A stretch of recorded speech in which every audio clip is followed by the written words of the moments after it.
राधे राधे, जय जय सिया राम। आप सभी दर्शकों को मेरा दंडवत प्रणाम।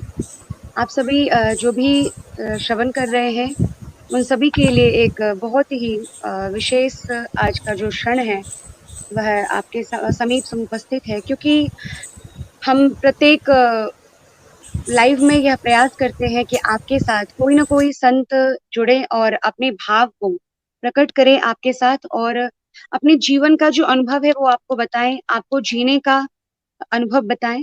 तो इसी भाव को लेकर के आज कोविड का जो संकट है, अब तक वैक्सीन भी नहीं आई है, और इस कोविड के महामारी इस संकट में किस प्रकार आप स्वयं को सुरक्षित रख सकते हैं, एवं अभी और भी जो छोटी मोटी बीमारियां आप सभी को होती रहती हैं, इसके लिए हमारे साथ आज दिल्ली से हमारे साथ जुड़ रही हैं इंद्रप्रस्थ नगरी से पूज्य श्री सत्यम गोविंद जी, और वो आज आपको बताएंगी कि किस प्रकार से स्वयं को प्रसन्न और स्वस्थ रखना चाहिए। तो आयुर्वेद के ऐसे बहुत सारे तथ्यों को लेकर के आपके साथ जुड़ेंगी, और वो आपको बताएंगी कि किस प्रकार से आप स्वयं को स्वस्थ रख सकते हैं, किस प्रकार से कोविड में आप स्वयं के लिए घरेलू नुस्खे का उपयोग करके और अपने शरीर को, अपने शरीर की कोशिकाओं को, अपने शरीर के छोटी छोटी बीमारियों को स्वस्थ रख सकते हैं।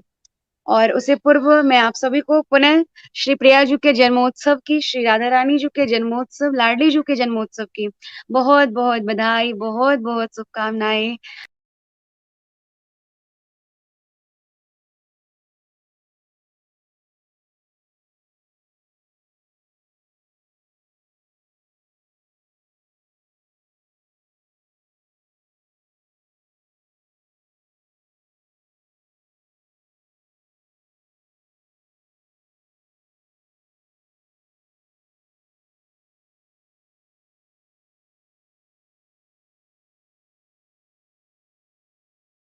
जय जय श्री राधे। आइए हम सभी जुड़ते हैं पुनः इसके साथ। जय जय श्री राधे। जय श्री राधे मंजरी जी, सभी दर्शकों को राधे राधे। कैसी हैं आप?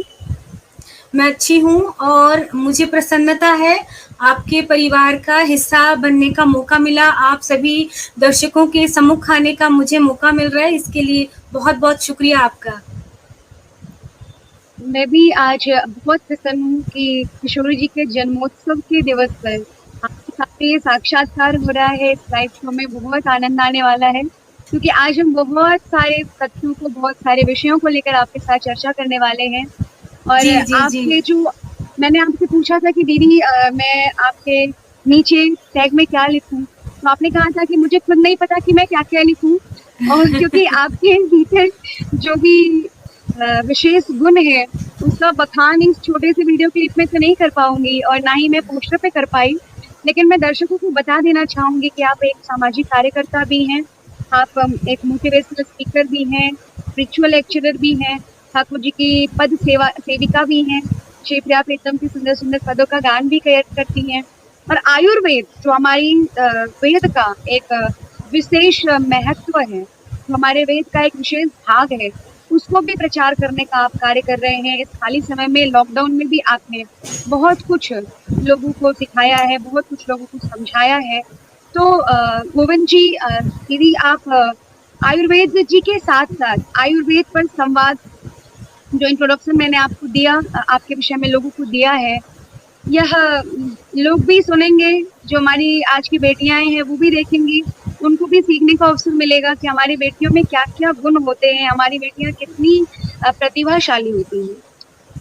तो आइए हम आयुर्वेद चिकित्सा की ओर बढ़ते हैं। तो सत्यम जी, आप मुझे ये बताएं कि कोरोना संकट से निजात पाने के लिए प्राकृतिक चिकित्सा या आयुर्वेद में क्या क्या उपाय हैं? आप हमारे दर्शकों को क्या सलाह देना चाहेंगे?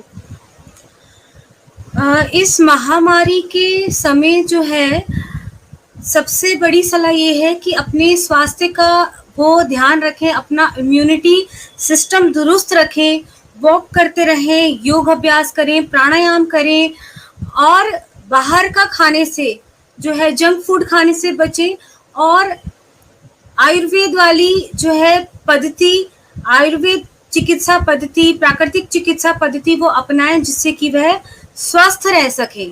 साथ ही हम आयुर्वेद से एक मैं कहूँगी कि खजाना लेकर के आए हैं आयुर्वेद के गुणों का, जिसे अपना कर के दर्शक जो है हमेशा के लिए स्वास्थ्य बनाए रख सकते हैं।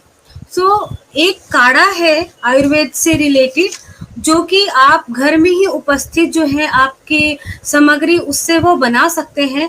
और ये काढ़ा इम्यूनिटी बूस्टर है, ना कि सिर्फ किसी वायरस से बचाने हेतु, ना कि इस महामारी से तो आपको बचाएगा ही, साथ में अगर इसका सेवन आप जीवन भर करेंगे तो आपको हर तरह के दर्द से, मांसपेशियों का दर्द है, हड्डियों का दर्द है, यहाँ तक कि आपको पीरियड्स का दर्द है लेडीज को, किसी भी तरह के दर्द से बचाएगा।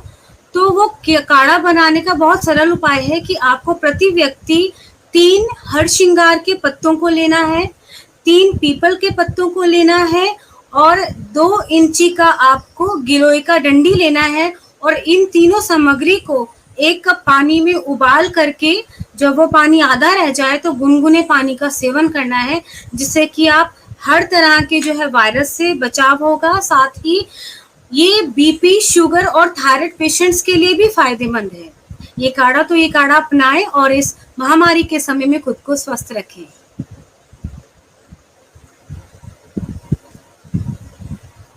जी, बहुत सुंदर एक सरल और घरेलू नुस्खा जो आपने बताया है। ऐसे तो बहुत सारे प्रश्न आए हैं, चूंकि जब लोगों को पता चलता है कि आयुर्वेद और घरेलू नुस्खों को लेकर के दीदी आ रही हैं, तो बहुत लोगों ने बहुत सारे प्रश्न किए हैं। और सतीश जी, आपको पता होगा कि हमारे देश में ही नहीं, अभी तो पूरे विश्व में जो लड़कियां हैं वो अपने फेस को, अपनी सुंदरता को लेकर काफी कॉन्शियस रहती हैं और वो अपनी सुंदरता के लिए नए नए नुस्खे, नए नए टिप्स जो हैं वो फेस पर अप्लाई करती रहती हैं। तो हमारी सुंदरता की जो निखार है, जो हमारे चेहरे का जो निखार है, इसके बारे में प्राकृतिक चिकित्सा जो होनी चाहिए, उसके बारे में आप क्या सलाह देंगी? देखिए, चाहे वो लड़के हों या लड़कियां हों और किसी भी वर्ग के वो लोग हों, हमेशा अपनी सुंदरता को लेके सजग रहते हैं सभी लोग और अपने आप को सुंदर दिखाना चाहते हैं, रिप्रेजेंट करना चाहते हैं।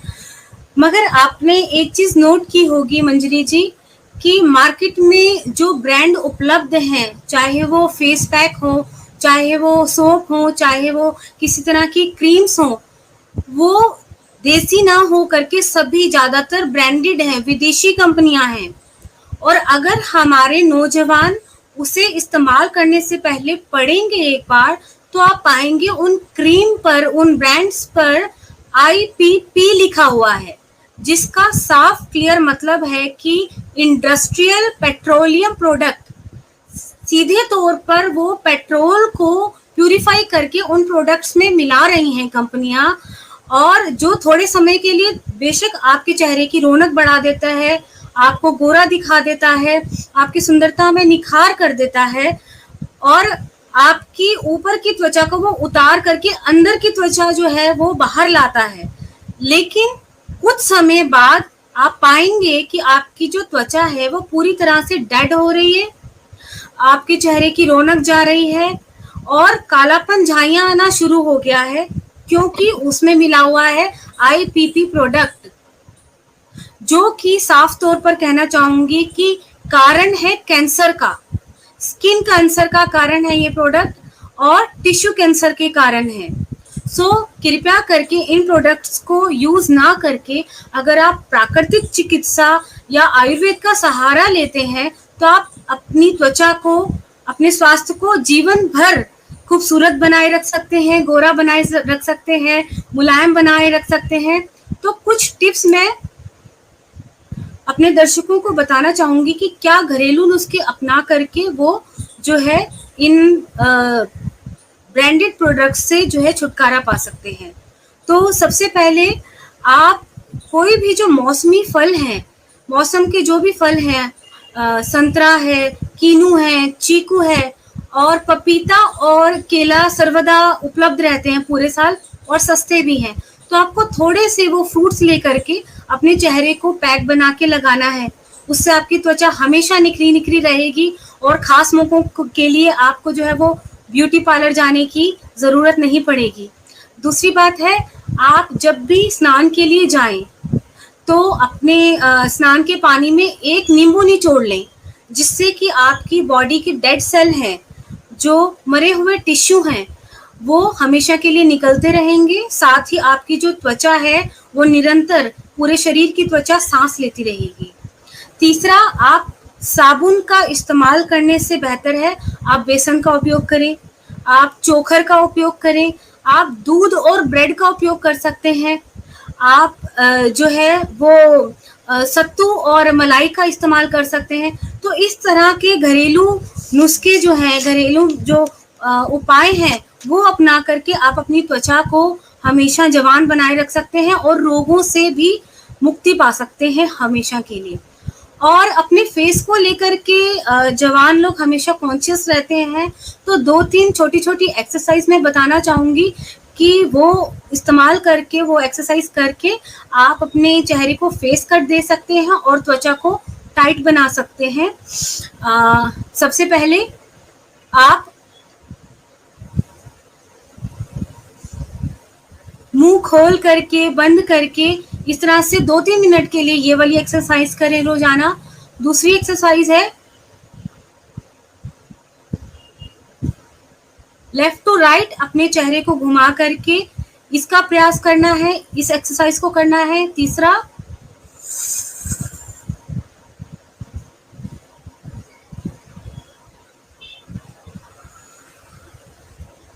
मुंह में हवा भर करके 30 सेकंड के लिए रोकें, फिर धीरे धीरे हवा को छोड़ें। तो ये 3-4 जो एक्सरसाइज हैं, यदि रोजाना इसका केवल 5 से 10 मिनट तीनों एक्सरसाइज का प्रयोग किया जाए, तो हमारे जो चेहरे की निखार है, रंगत है, वो हमेशा के लिए बरकरार रहेगी।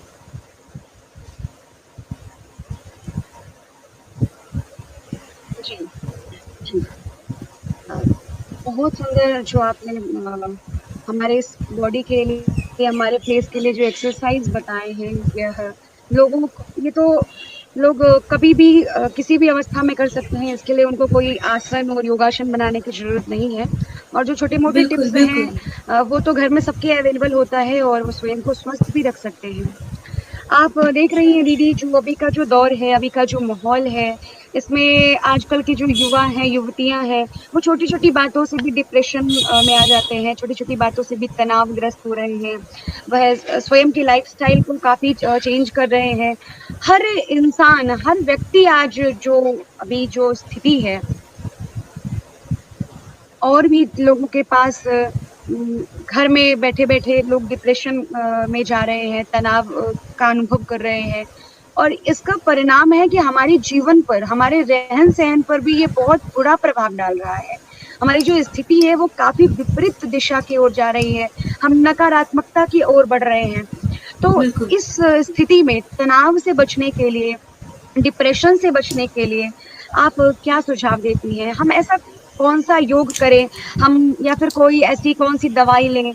इसके लिए आपका क्या सलाह है? प्रिया जी, बहुत ही सटीक प्रश्न आपने किया है कि आज के दौर में हर व्यक्ति तनाव में जी रहा है और किसी भी वर्ग का, किसी भी क्षेत्र का मनुष्य हो, वो केवल और केवल खुशी और प्रसन्न रहने का प्रयास कर रहा है, अपने जीवन को प्रसन्नचित्त बनाने का प्रयास कर रहा है।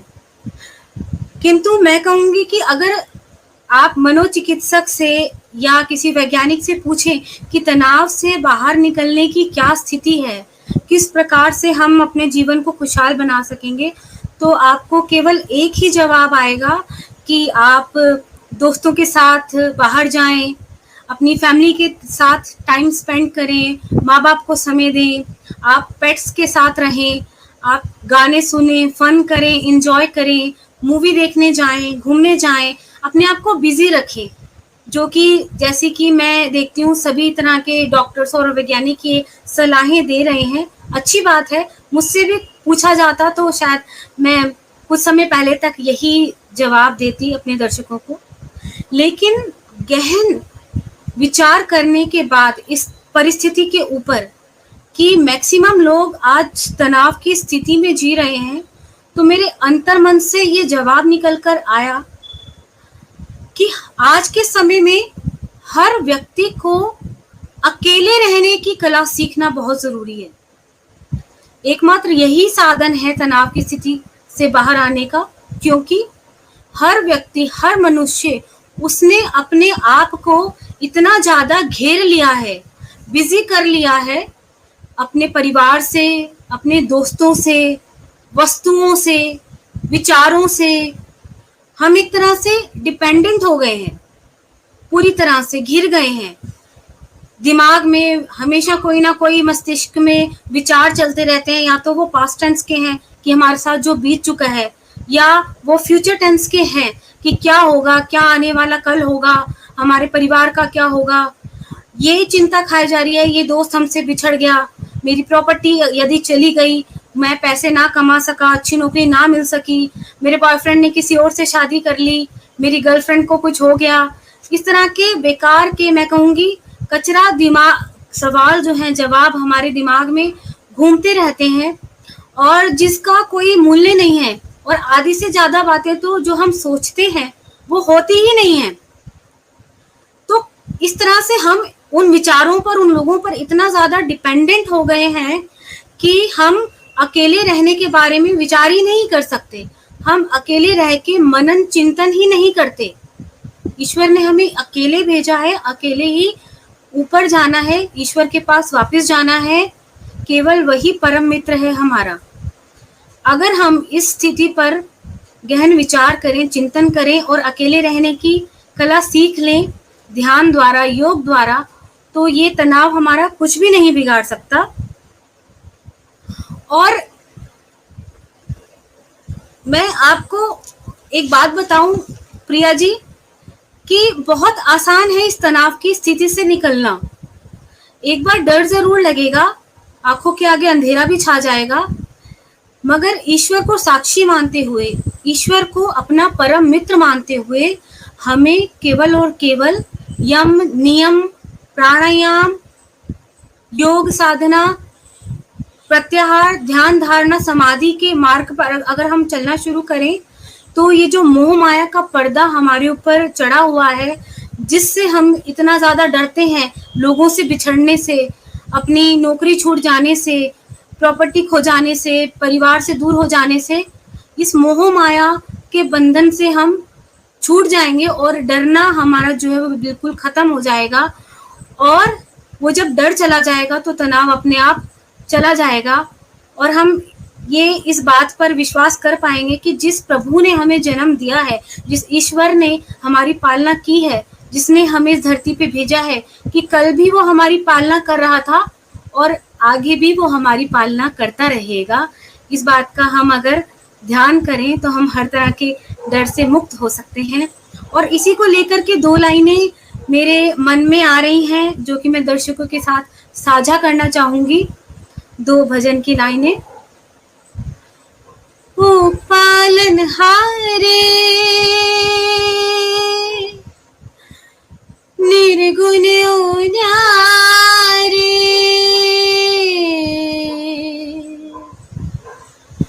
ओ पालनहारे निर्गुण उन्यारे, तुमरे बिन हमरा कोनो नाही, तुमरे बिन हमरा कोनो नाही, तुम्ही हमका हो संभारे, तुम्हें हमरे रखवारे, तुमरे बिन हमरा कोनो नाही, तुमरे बिन हमरा कोनो नाही।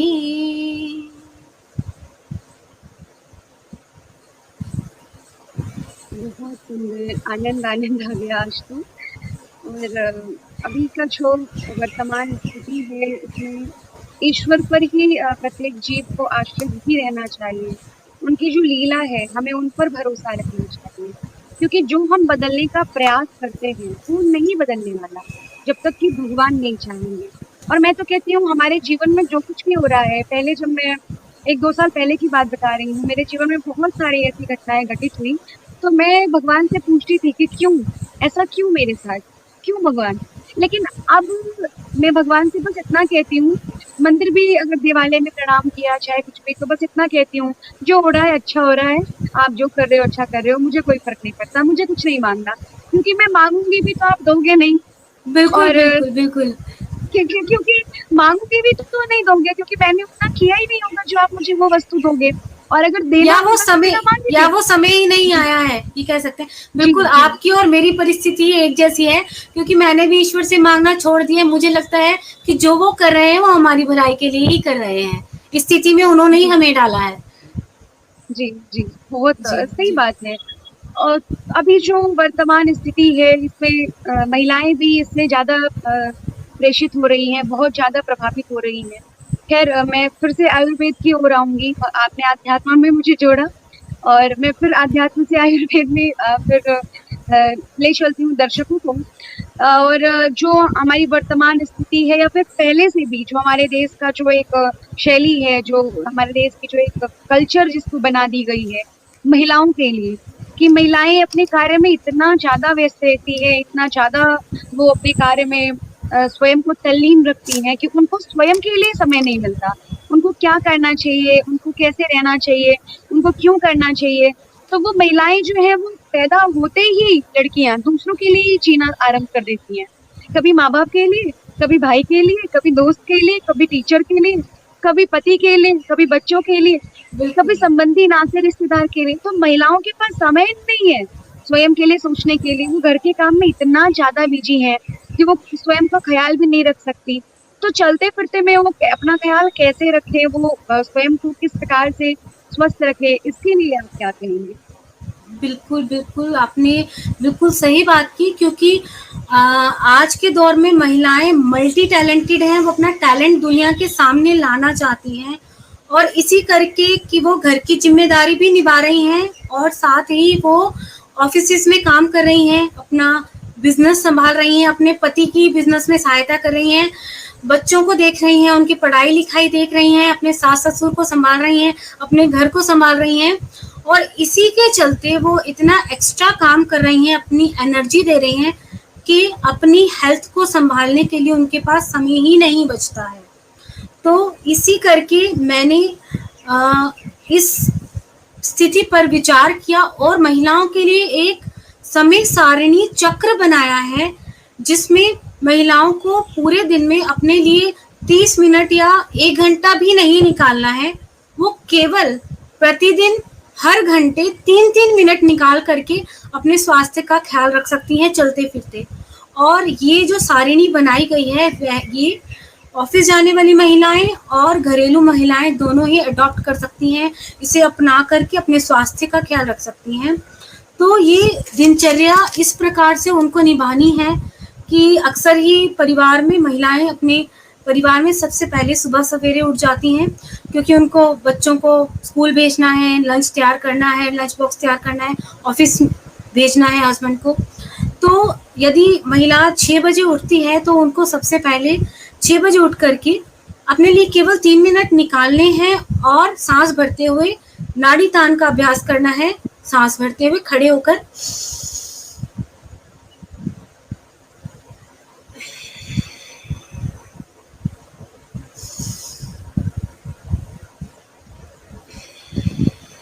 इस क्रिया को वो 3 से 5 बार दोहरा सकती हैं। और साथ ही उठने के साथ ही ये नाड़ी तान करने के बाद वो 1 से 3 गिलास गुनगुना पानी, जितनी उनकी क्षमता है वो पिए, और चाहे तो वो साथ में आधा या 1 नींबू उस पानी में ऐड कर सकती हैं। पहले घंटे में केवल 3 मिनट निकाल करके नाड़ी तान करें और गुनगुना पानी पिए। दूसरा, 7 बजे का वो एक काम और कर सकते हैं कि अपने मोबाइल में हर घंटे में एक अलार्म लगा लें, जो कि उन्हें याद दिलाएगा कि उन्हें अपने लिए घंटे की शुरुआत में 3 मिनट निकालना है। और 7 बजे वो 3 मिनट निकाल करके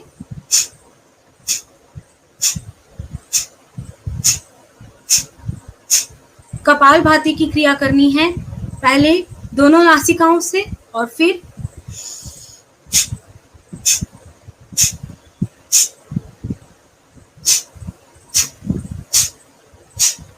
इस क्रिया को वो केवल 3 मिनट दें सुबह के 7 बजे, और अगले घंटे के 3 मिनट में उन्हें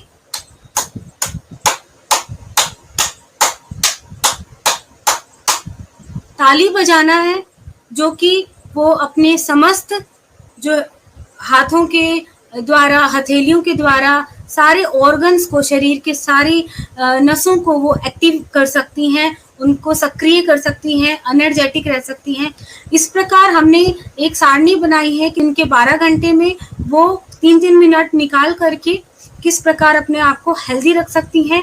और जो महिलाएं इसका अनुसरण करेंगी, इनको फॉलो करेंगी इस सारणी को, वो पाएंगी कि महीने के आखिर में 30 दिन बाद वो अपनी को कितना ज़्यादा स्वस्थ महसूस कर रही हैं, कितना ज़्यादा वो एनर्जेटिक महसूस कर रही हैं।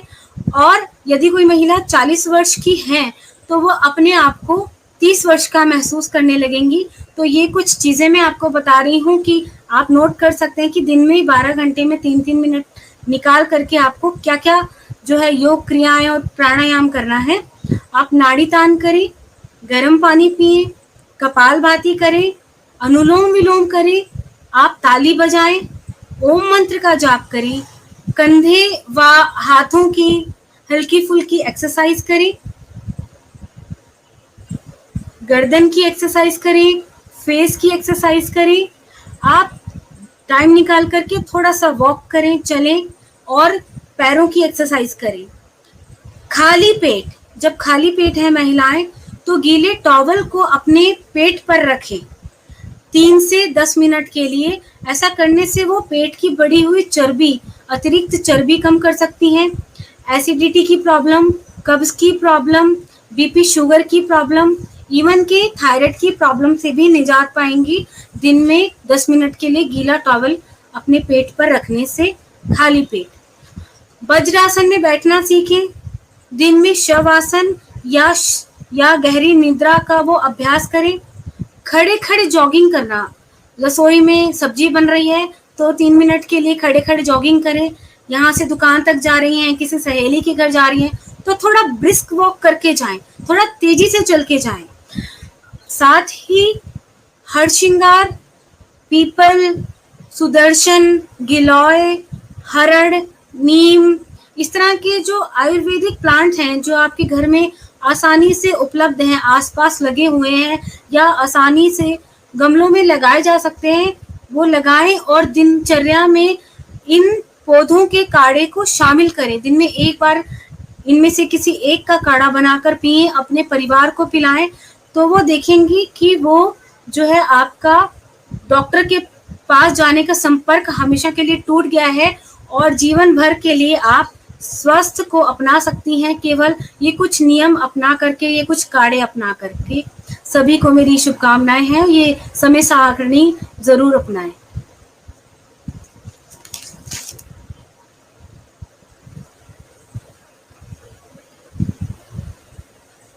जी आवाज नहीं आ रही है प्रिया जी। जी जी जिस प्रकार आप स्वयं भी एक आयुर्वेदाचार्य हैं, प्राकृतिक चिकित्सक भी हैं, और साथ ही आपका संगीत भी इतना मधुर है कि जो भी सुनते हैं उनको कर्णप्रिय ही लगता है। मैं तो आनंद का अनुभव कर रही हूँ। एक छोटी सी पद को सुनकर के हृदय इतना गदगद हो चुका है। तो आप किस प्रकार सलाह देती हैं कि हमें ध्यान करना चाहिए, मेडिटेशन करना चाहिए? आज के समय में ध्यान, मेडिटेशन लोगों के लिए कितना जरूरी है और किस प्रकार इसका अभ्यास हो? क्योंकि कुछ लोग हैं जो इसके बारे में जानते नहीं है, और कुछ जानते हैं तो उनको पता नहीं है कि हमें कैसे ध्यान करना है। तो इसका अभ्यास हमें किस प्रकार करें, इसके बारे में भी आप कुछ हमें बताएं। जी आपने बहुत ही सुंदर प्रश्न किया है। मैं कहूँगी कि मेडिटेशन हमारी लाइफ का वो हिस्सा है जो कि आपको दुख और सुख दोनों तरह की परिस्थिति से परे रखता है। जी हाँ, बिल्कुल, दुख से भी परे रखता है और सुख से भी परे रखता है, परंतु आपको परम आनंद की स्थिति में जीना सिखाता है। दिन के 24 घंटे, सातों दिन आप इन दोनों परिस्थितियों से परे, तनाव से परे, महा आनंद और परम आनंद की स्थिति में जी सकते हैं, जुड़ सकते हैं केवल और केवल मेडिटेशन के माध्यम से, यदि आप ध्यान का अभ्यास करें। एक रीसेंट रिपोर्ट के अनुसार, जो कि हाल फिलहाल में एक इंग्लिश के अखबार में छपी है, उसके अनुसार मैं सभी दर्शकों को बताना चाहूंगी कि बड़े शहरों में जो लोग रह रहे हैं, जो अपना जीवन व्यतीत कर रहे हैं, उन सभी में 80 से 90% लोग, यहाँ तक कि बच्चे भी, जवान, बूढ़े, सभी 90% लोग तनाव का शिकार हैं। ये बहुत ही भयानक स्थिति है और मैं कहूँगी बहुत ही डरा देने वाली रिपोर्ट है। चिकित्सकों के लिए एक ध्यान का विषय है, एक स्टडी का विषय है, और अभी से अगर इस परिस्थिति को नहीं संभाला गया तो आने वाले समय में ये विस्फोटक स्थिति बन सकती है, क्योंकि इतने सारे लोग यदि तनाव में जी रहे हैं, अगर परेशान हैं, डिप्रेशन है, तो सोचिए कि इनमें से आधे लोग भी अपने दिमाग का संतुलन खो देते हैं और कोमा में चले जाते हैं। तो कोरोना से भी भयंकर स्थिति होगी। यदि 50% लोग भी पागल की तरह बिहेव करने लगे, तो हम कहाँ से इतने सारे चिकित्सक लाएंगे, कहाँ से इतने सारे सही लोग लाएंगे जो उनको संभाल पाए? या कुछ लोग इससे भी भयावह स्थिति को अपना लें, ये सोचकर कि उनके पास आगे जीने का कोई रास्ता ही नहीं है। यदि वो सुसाइड करने की सोचें या मौत को गले लगाने की सोचें, तो कितनी अधिक भयावह स्थिति होगी। और मैं देख रही हूँ कि ये स्थिति जो है, परेशानियां, तनाव की स्थिति धीरे धीरे शहरों से गांव की ओर भी बढ़ती जा रही है, जहाँ पे एकदम खुशहाली का माहौल रहता है। लेकिन आजकल सुनने में आ रहा है कि वहां पे भी लोग जो है धीरे धीरे डिप्रेशन का शिकार होते जा रहे हैं। वो डिप्रेशन क्यों है? क्योंकि हम केवल खुशी के पीछे भाग रहे हैं, लेकिन उसका मूल कारण ढूंढ नहीं पा रहे हैं कि अगर खुशी आएगी तो वो खुशी का कारण एक दिन दुख भी लेकर के आएगा। तो हमें क्या करना है कि उस खुशी और दुख के कारण से परे महा आनंद की स्थिति में जीना सीखना है, जो कि केवल एक ही कारण से संभव है। यदि आप ध्यान करें, आप मेडिटेशन करें, आप चिंतन करें। और आपने सही कहा कि मुझसे भी बहुत सारे लोग जो है शिकायत करते हैं कि जब वो ध्यान लगाना चाहते हैं तो ध्यान करने में उनका मन नहीं लगता है, वो ठीक से स्थिति में बैठ नहीं पाते हैं, बहुत अधिक देर तक ध्यान नहीं कर पाते हैं। तो मैं छोटे छोटे 2-3 टिप्स देना चाहूँगी जिससे कि ध्यान करने में उनको सहायता मिलेगी। आप ध्यान करने को एक जो है वो एग्ज़ाम की तरह अगर सोचें, तो जब आप एग्ज़ाम देने जाते हैं तो उससे पहले आप पूरे साल तैयारी करते हैं प्रश्न उत्तर की, अपने सब्जेक्ट की। तो इसी तरह आपको ध्यान लगाने से पहले, आपको मेडिटेशन में जाने से पहले जो है कुछ तैयारी करनी पड़ेगी। हमारे ऋषि मुनियों ने कुछ नियम बनाए हैं जो कि थोड़े देर पहले ही मैंने अभी दोहराया भी था। यम, नियम, योग, प्राणायाम, प्रत्याहार, ध्यान, धारणा, ध्यान, समाधि। तो आप देखें कि ध्यान का, मेडिटेशन का जो नंबर है वो 7वें स्थान पर है। समाधि से एक सीढ़ी पहले आप ध्यान लगा पाएंगे, लेकिन उससे पहले आपने 6 सीढ़ियां अगर पार नहीं की, अगर आप 6 सीढ़ियां क्लासेस नहीं आपने गए, आप स्कूल ही नहीं गए, तो आप 7वीं कक्षा का एग्जाम कैसे दे पाएंगे? इसलिए आपको अपने मस्तिष्क को, आपको अपने शरीर को तैयार करना है यम नियम के लिए, योग प्राणायाम के लिए, धारणा ध्यान के लिए, प्रत्याहार के लिए। तो ये कुछ टिप्स हैं जो हमारे दर्शक अपनाएं और मेडिटेशन कर सकते हैं कि आप ध्यान में जाने से पहले कुछ समय के लिए आप योग प्राणायाम का कुछ दिन अभ्यास करें, महीना, 2 महीना, 3 महीना। और जो ये नियम बनाए गए हैं माला जाप करने का, हमारे साधु संतों ने बनाए हैं शुरुआती दौर में, कि जो साधक ध्यान में बैठना चाहते हैं, ये बहुत ही सटीक है। जब हम मनके का जाप करते हैं तो हमारे अंगूठे पे जो है वो घर्षण होता है, और जो अंगूठा है वो मस्तिष्क का प्रतीक है। सारी नसें जो है नाड़ियां हैं वो अंगूठे में विद्यमान है। अंगूठा हमारे हेड को दर्शाता है, हमारे मस्तिष्क को दर्शाता है। तो जब हम माला का जाप करते हैं तो उस घर्षण से हमारे मस्तिष्क की नसें नाड़ियां सक्रिय होती हैं, जिससे कि हमारा दिमाग पॉजिटिव विचार पैदा करता है और हम एकाग्र हो पाते हैं, ध्यान में बैठ पाते हैं।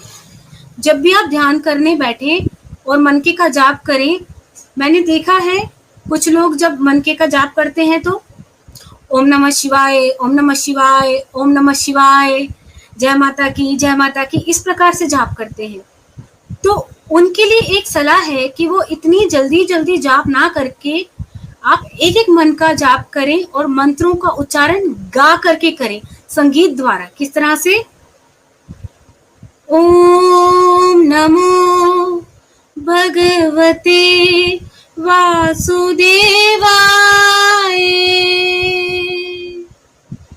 ओम नमो भगवते वासुदेवाय। आप कंठ द्वारा गा करके उसका अभ्यास करें, जो कि आपको समाधि में जाने के लिए, आपको मेडिटेशन में डूबने के लिए आपको सहायता करेगा। तीसरी बात, जब आप ध्यान करने के लिए बैठे, जब आप प्राणायाम से, योग से अपने शरीर को इस लायक बना लें, तो जब ध्यान करने से पहले कुछ देर ओम का जाप करें। सांस भर के, गहरी श्वास लेकर के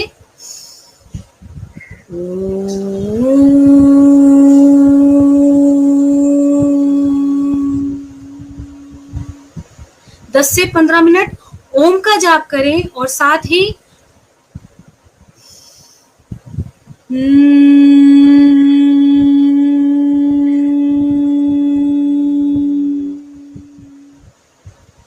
भ्रामरी का अभ्यास करें। 10 से 15 मिनट इन दोनों प्राणायाम का अभ्यास करने से आप अपनी योग साधना को, आप अपनी मेडिटेशन को सफल बना सकते हैं। साथ ही जब आप ध्यान में बैठें शुरुआती दौर में, तो आप अपने मोबाइल पर सितार का संगीत, बांसुरी का संगीत, ओम नाम का जाप या फिर धीमी गति के भजन लगा सकते हैं, जिससे कि आपको लंबी अवधि तक, लंबे समय तक ध्यान में बैठने की, ध्यान में डूबने की आपको मदद मिलेगी। तो ये सब जो है आप उपयोग अपनाएं और अपने जीवन को सफल बनाएं। मेरी शुभकामनाएं हैं सभी दर्शकों के साथ।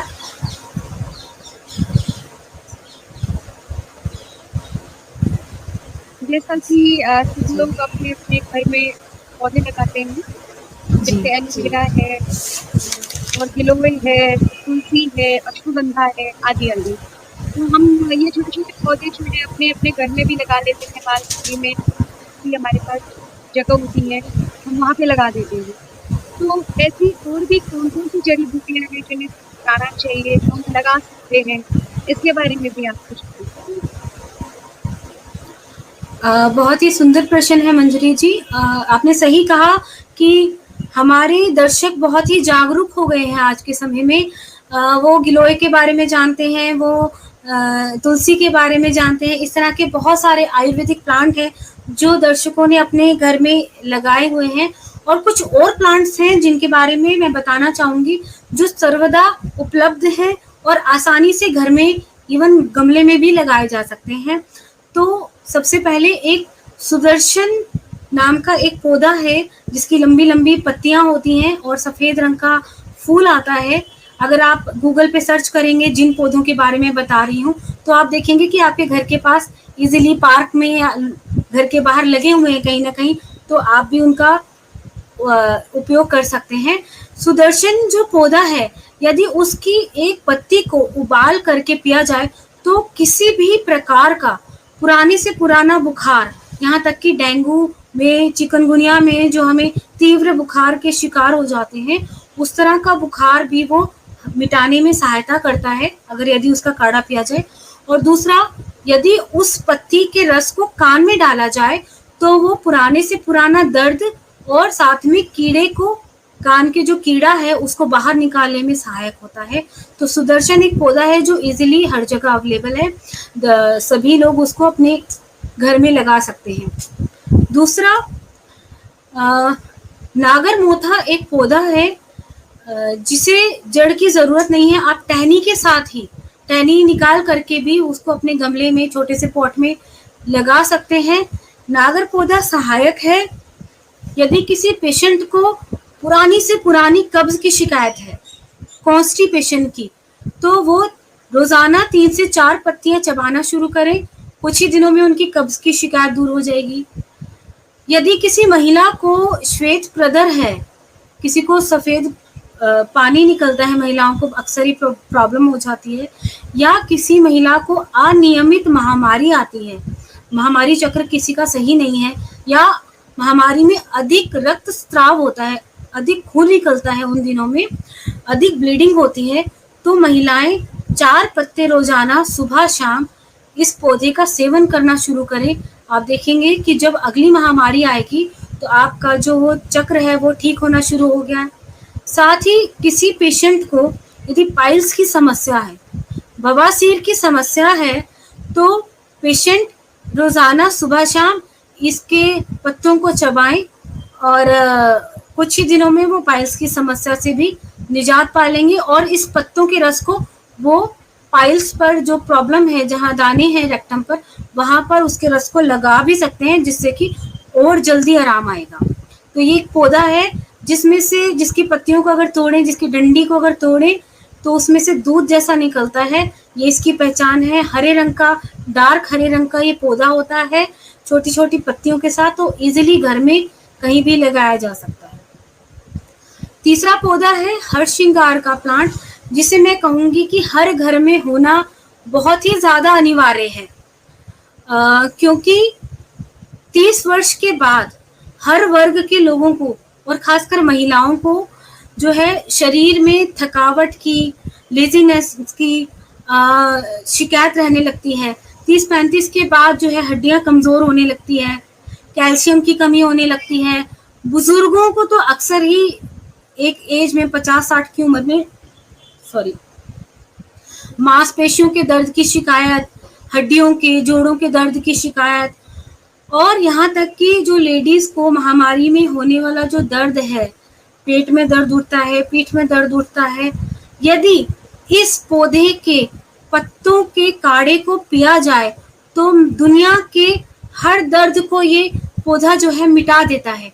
केवल 3 पत्ते रोजाना आपको हरश्रृंगार का काढ़ा बना के पीना है। जिसको भी दर्द की समस्या है, हड्डियों के दर्द की समस्या है, यहाँ तक कि बीपी की समस्या है, शुगर की समस्या है, वो लोग भी इस काढ़े को पीना शुरू करें तो इस तरह की समस्याओं से वो 40 दिन में ही देखिए आराम आना शुरू हो जाएगा। और ये पौधा है जो हरश्रृंगार का, ये इजीली आपके घर में वो पनप जाता है, कोई दिक्कत नहीं आएगी।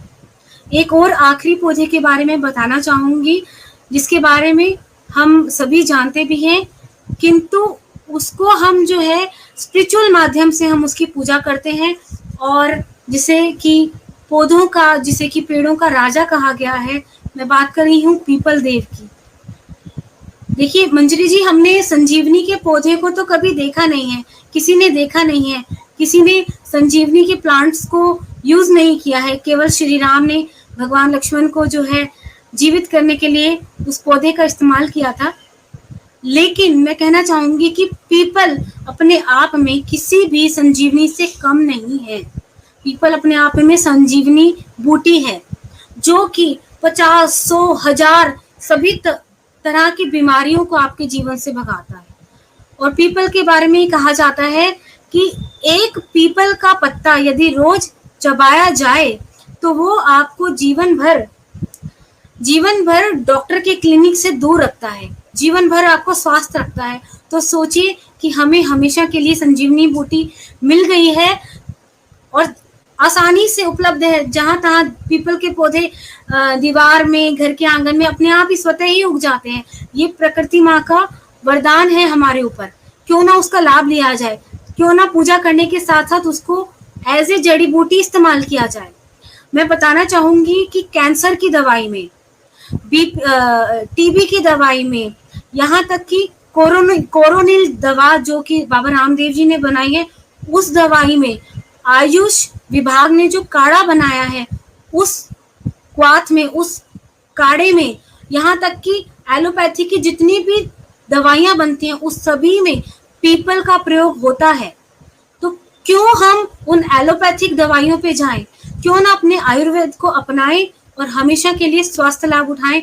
इसलिए सभी दर्शकों से विनती है, निवेदन है कि रोजाना एक पत्ता पीपल का चबाएं या उसका काढ़ा बना के पिएं या उसकी जड़ों का उपयोग करें। किसी भी फॉर्म में आपको मिलता है तो अपने जीवन को हमेशा, जीवन भर के लिए आप स्वस्थ लाभ उठा सकते हैं और पीपल को अपनाएं। जय श्री राम।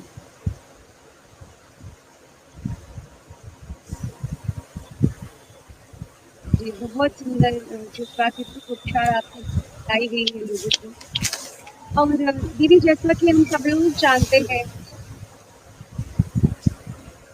हम सब लोगों को पता है कि जो शुगर है वो एक वैश्विक समस्या है। वो आज हर घर में, मुझे लगता है कि हर घर में एक ना एक पेशेंट जो मरीज है वो शुगर का जरूर ही मिलेगा आपको। जो मैं एक रेशियो के अनुसार जो कम से कम मैंने बताया, ऐसे तो हर घर में लोग शुगर के कारण से परेशान है।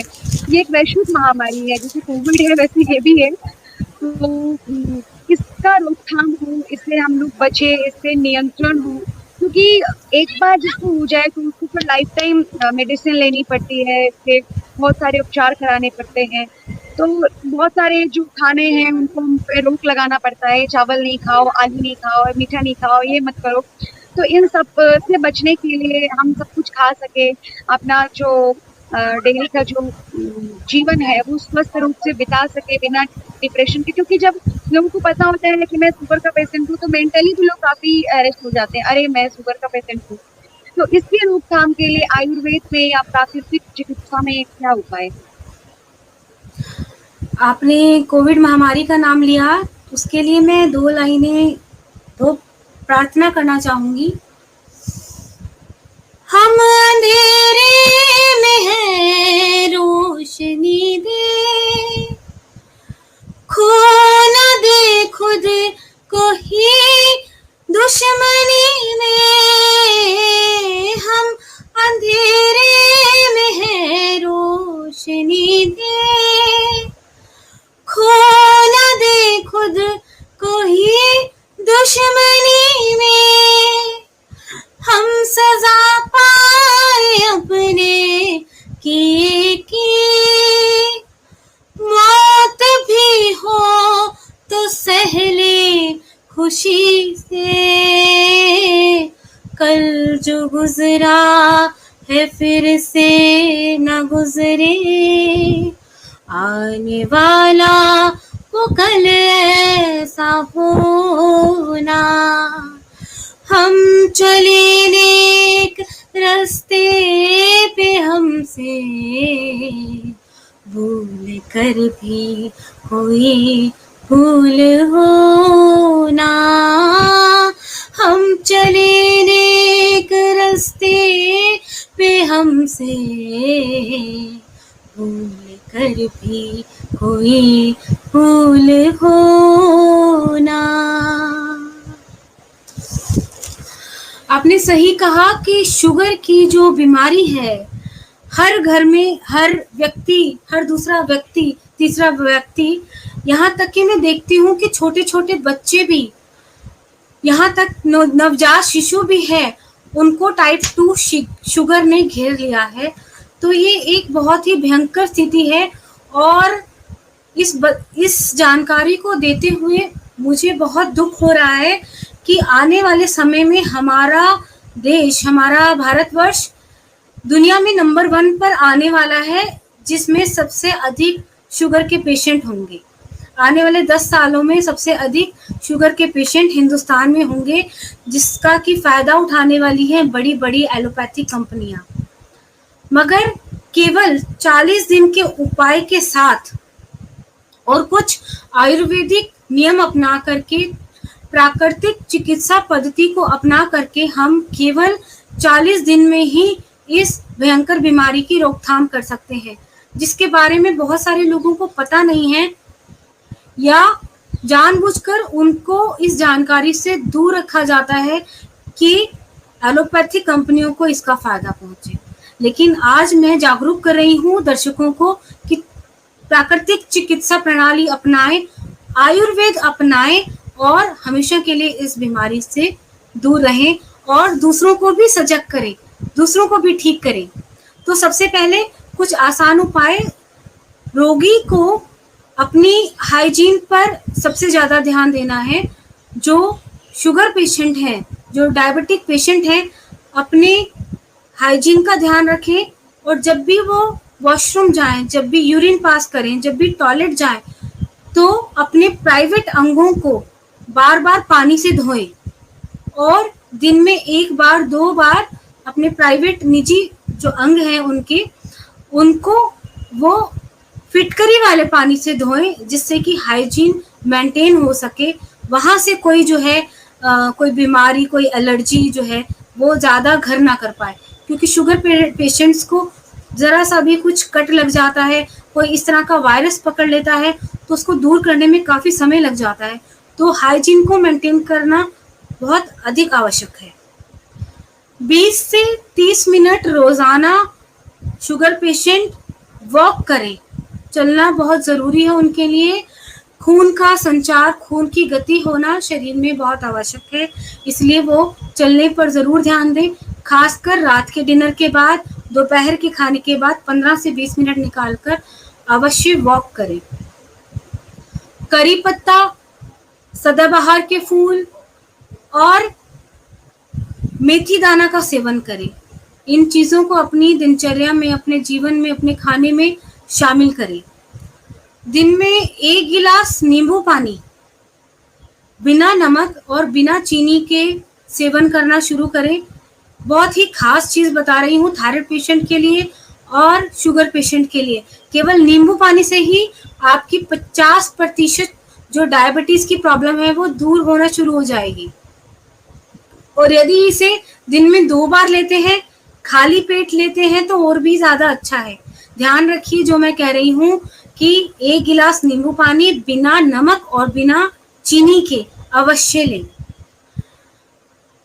एक और बात, खाली पेट जो है, आप जब खाली रहता है पेट, सुबह के समय और शाम के समय 10 मिनट के लिए गीला टॉवल अपने पेट के ऊपर ज़रूर रखें। उससे आपके शुगर को कंट्रोल करने में, आपकी जो पैनक्रियाज है वहाँ पर वो चिकित्सा होगी। ये प्राकृतिक चिकित्सा का एक नियम है, उपाय है। तो 10 मिनट के लिए आप जो है गीले टॉवल को अपने पेट पर रखें और शुगर को दूर भगाएं। मौसमी फल जो है सिट्रिक, उसका अधिक से अधिक सेवन करें। यदि मौसमी फल संतरा, नींबू, कीनू, कीवी मौजूद है, पपीता पूरे साल जो है वो अवेलेबल रहता है, तो शुगर पेशेंट इजीली खा सकते हैं, कोई मनाही नहीं है। प्राकृतिक चिकित्सक, एज ए प्राकृतिक चिकित्सक मैं इस बात की गारंटी लेती हूँ कि आप इस तरह के फल, सिट्रिक फल, पपीता और कीवी, कीनू जो है पूरे वर्ष खा सकते हैं, कोई दिक्कत नहीं है, आराम से सेवन कीजिए। जामुन खा सकते हैं, जामुन तो है ही शुगर पेशेंट्स के लिए, शुगर को दूर करता है, डायबिटीज़ को दूर करता है। कपालभाति और प्राणायाम का अभ्यास ज़रूर करें। दिन में 10 से 15 मिनट निकाल करके कपालभाति और प्राणायाम करें। सुप्त मत्स्येंद्र आसन, शवासन का अभ्यास, अर्ध मत्स्येंद्र आसन और पश्चिमोत्तान का अभ्यास करें, जो कि 40 दिन के अंदर मैं गारंटी लेती हूँ कि आपकी जो है 50 से 60% शुगर, ये नियम यदि आप अपनाते हैं तो 100% दूर हो जाएंगे। मेरी शुभकामनाएं सभी दर्शकों के साथ हैं।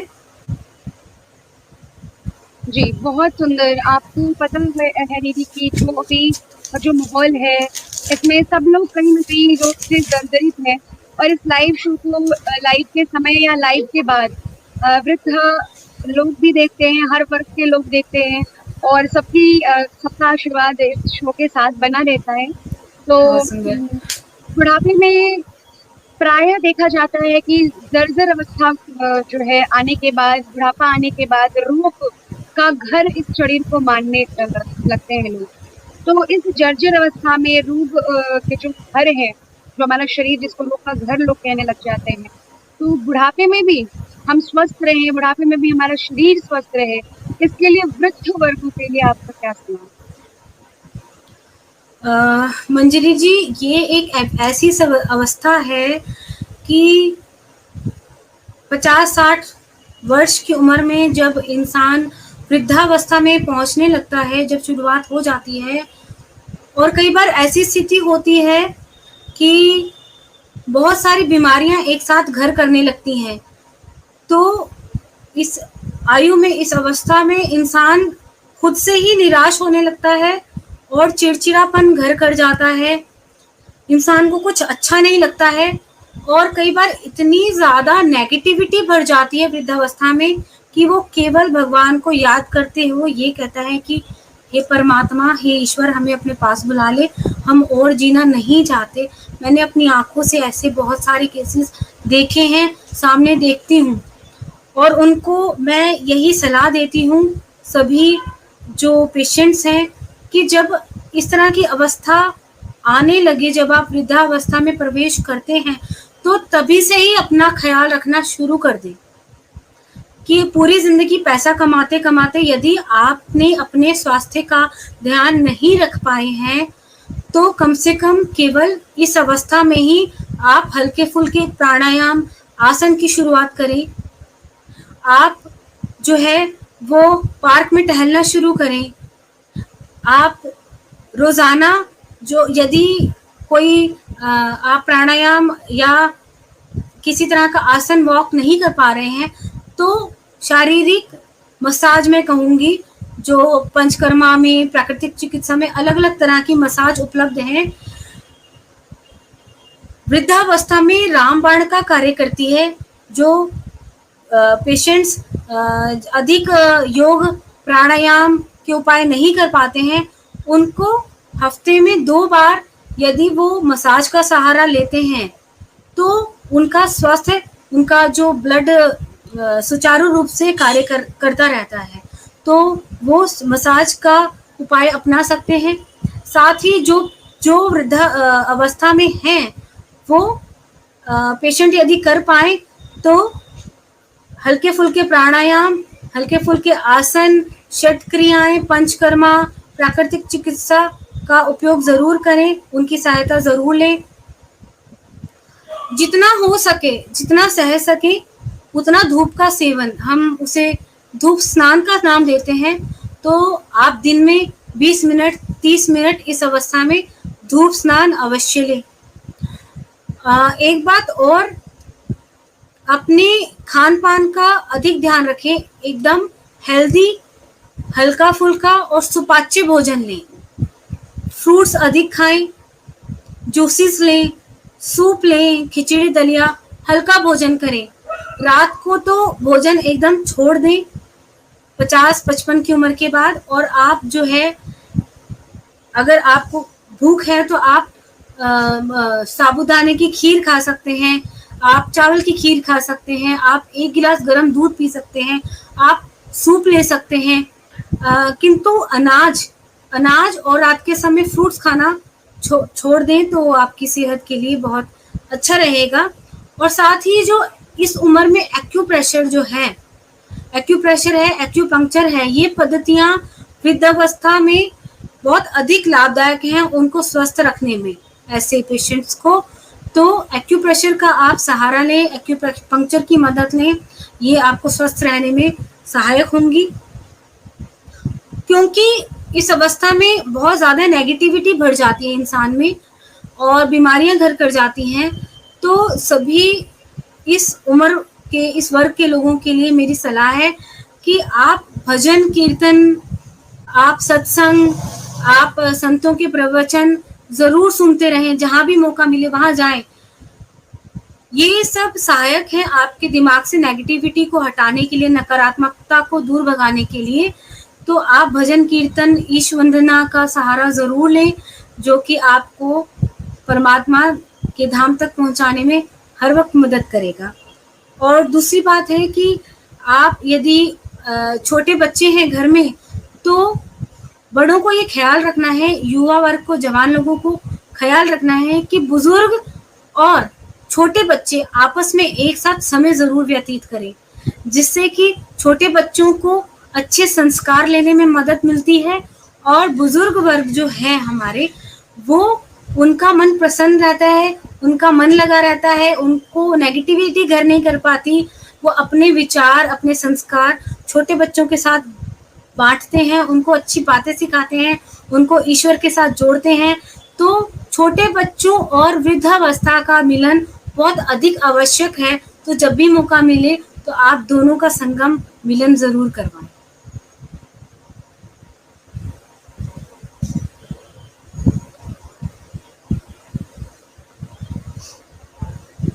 और समय सीमा हमारे पास कम है, अवधि बहुत ही कम रह गई है।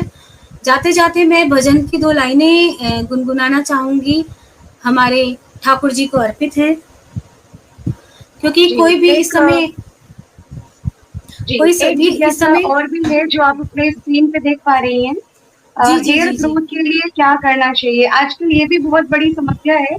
और किसी ने जी दीप्ति शर्मा जी हैं। जी दीप्ति शर्मा जी, आपका बहुत बहुत स्वागत है। हेयर ग्रो के लिए आपको 2-3 टिप्स देना चाहूंगी सभी दर्शकों के लिए।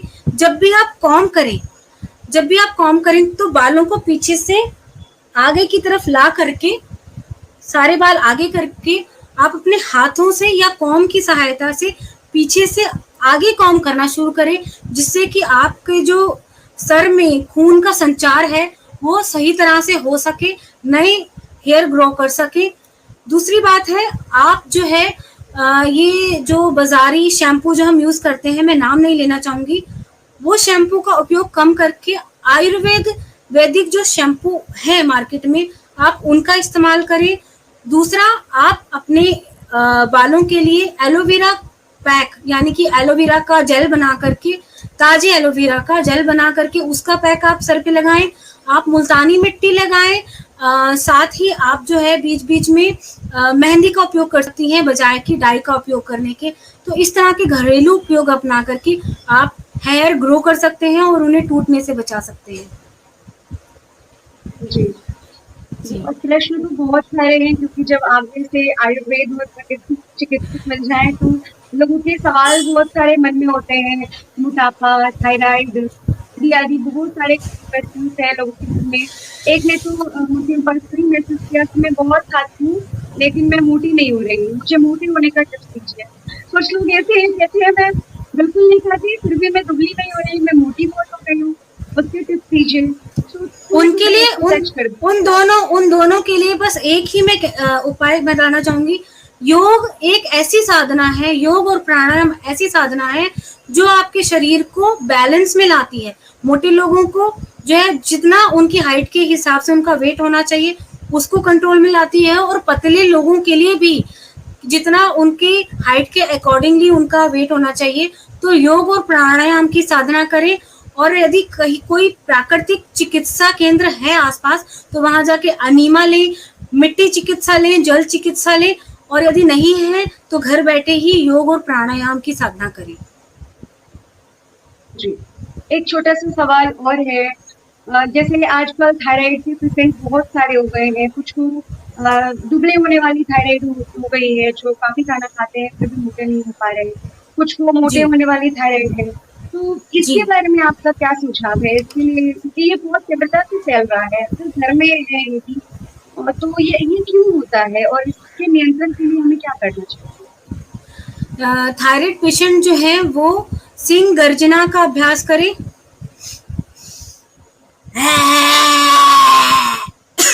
ये एक जो है प्राणायाम है एक तरह का, और भ्रामरी का अभ्यास करें, मूल बंद का अभ्यास करें, जलंधर बंद का अभ्यास करें।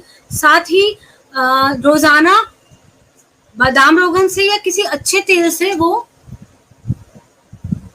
यहाँ से थायराइड की शुरुआत होती है, यहीं पे वो थायराइड ग्रंथि है, तो उसे एक्टिव रखने के लिए आप कोई भी ऑयल लेकर के 10 मिनट के लिए इस ग्रंथि की मालिश करें रोजाना, तो आपकी थायराइड को कंट्रोल होना शुरू हो जाएगा।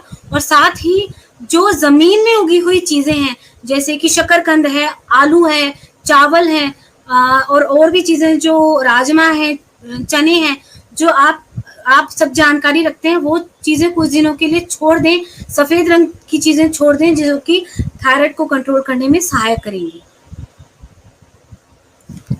बहुत सुंदर आज का ये संवाद रहा और प्राकृतिक चिकित्सा पद्धति से आपने सभी दर्शकों को रूबरू कराया।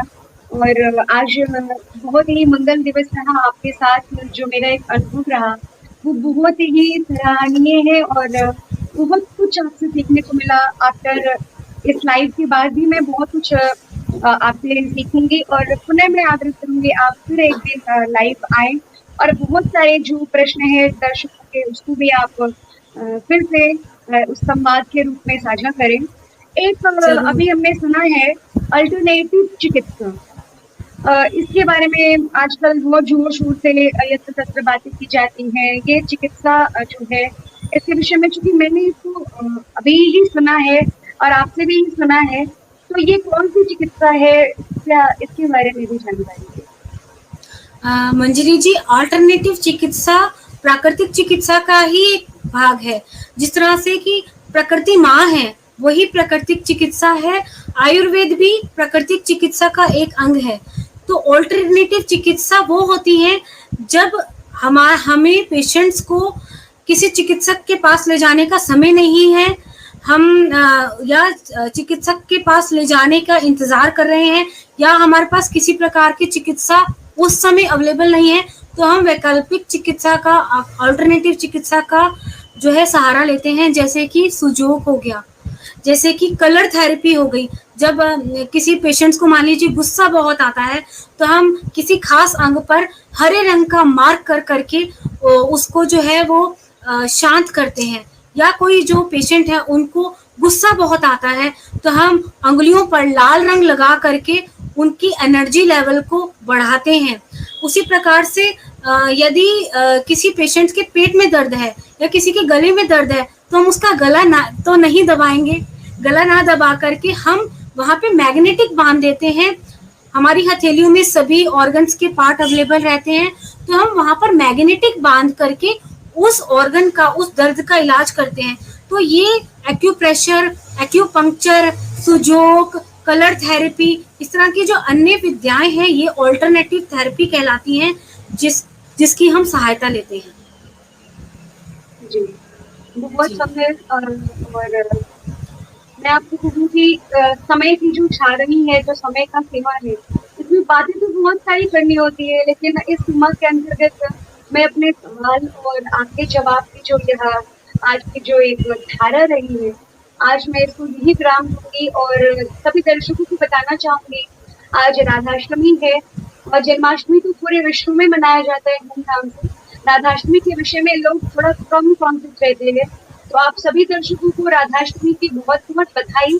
और मैं दीदी आपसे आग्रह भी करूंगी कि जब राधाष्टमी का इतना सुंदर महोत्सव है, पूरा बरसाना, पूरा ब्रज आज श्री राधा रानी जी के जय जयकार से गुंजित हो रहा है, तो अब क्षण है, अवसर है हमारे पास भजन का, और हम आज किशोरी जी के उत्सव में एक तो पद का भी आनंद लेंगे और आप बहुत सुंदर भाव से अपना भजन भी लोगों के लिए रखती हैं।